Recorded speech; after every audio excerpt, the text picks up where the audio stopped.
Simon Tardivel du coup et Benjamin Gosselin. Bonjour à tous les deux. Alors j'ai pas mis vos intitulés de poste parce que c'était beaucoup trop long à écrire. Bon, nous on fait de la science mais on fait pas de l'écologie, hein, chacun son truc. Ici à Toulouse-Matabio, on aime bien les moteurs. Voilà, on aime bien les moteurs. D'ailleurs, première question, avant de lancer le jeu, vous prétendez faire des fusées. Mais pourquoi vous faites pas juste une fusée avec 50 moteurs? Pourquoi vous mettez pas des boosters sur des boosters? Est-ce que quelqu'un a déjà pensé à mettre des boosters sur des boosters? Bah, je pense qu'on va peut-être faire un mémo en rentrant au boulot. Non, ouais, c'est ça. On n'y avait pas pensé avant, en fait, et donc voilà, on va peut-être faire un petit Rex. Ouais, un petit Rex de ce soir. On va faire un retour d'expérience. Un petit Rex de ce soir. Blague à part. Comment ça, blague? Je suis très sérieux, ouais. Je suis très sérieux, j'ai une blouse, j'ai un casque. Alors, bah, tiens, d'ailleurs, ouais, on a ramené aussi. Et ouais, mais moi j'ai une cravate. T'as une cravate? T'as une cravate, toi? Non. Non. Mais je suis pas ingénieur, moi, donc.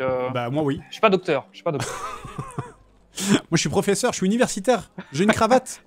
J'ai une cravate et j'ai un casque. Pourquoi vous avez pas de casque? C'est super dangereux. Si la fusée vous tombe dessus, vous faites comment? Ça passe au-dessus de Matabio, là. Donc là, lui, comme il est à Paris, il est tranquille. Ça, donc pour le moment, nous, on risque rien. Voilà. On est safe. Ok, je vous accorde ça.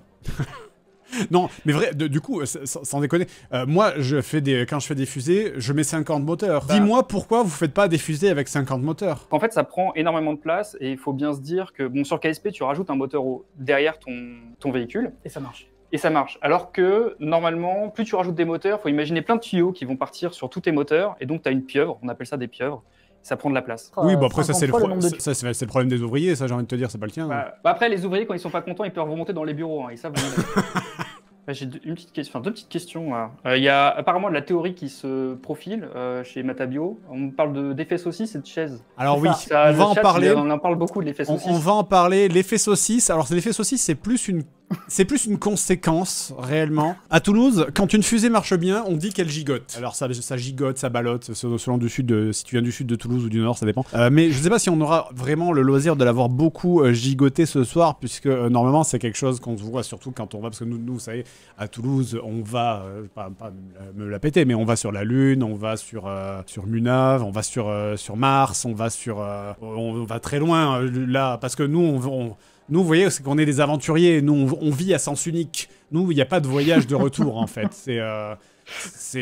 On vit les choses à sens unique. Nous, la science, on la vit à fond à Toulouse. C'est ça. Ça dépote des astronautes, alors des carbales. Ouais, c'est ça. Ça monte. Il y a un turnover très important. Ils savent dans quoi ils s'engagent, hein, finalement. Donc ça fait partie de la beauté de la science. Le sacrifice pour la science, tout ça, c'est très shonen, quoi. Mais y a autre... ça, c'est la première chose.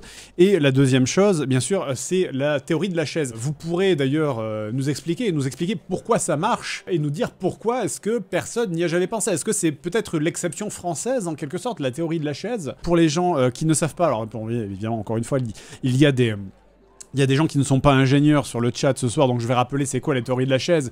Ça consiste, bien sûr, lorsque vous vous dirigez vers un corps céleste, qu'il soit la Lune, un astéroïde, Mars, peu importe, ça consiste, eh bien, à sauter juste avant l'impact. Vous sautez, et du coup... eh bien ça annule la physique, puisque si jamais vous êtes en chute libre, que vous êtes sur ce casque, et que vous sautez juste avant l'impact, eh bien, évidemment, ça annule la physique, puisque vous sautez en l'air, alors que la fusée tombe, hop, ça fait +1, -1, 0, vous atterrissez sans aucune encombre. Voilà, donc c'est ça la théorie de la chaise. Je vois que vous prenez des notes, vous êtes sérieux. Merci beaucoup. Mais on va voir ça. On va voir ça ensemble. Oui, voilà, c'est à peu près ça. C'est +1, -1 égale 0. C'est ok. C'est la théorie de la chaise. Alors évidemment, ça, c'est la version simplifiée, hein, bien sûr, parce que c'est quand même, il y a des calculs qui sont beaucoup plus poussés que ça, en vrai. Mais c'est à peu près la base. A few moments later. Mais alors, du coup, il y a des nazis derrière la surface cachée de la Lune ou pas? Oula. Alors, on n'a pas le droit d'en parler, donc on va changer de sujet. Frère, on avait parlé au début de l'émission, il y avait des sujets, il fallait pas en parler. Ah merde, je suis désolé, putain. Voilà, merci. En transition. Le N-word, on y est.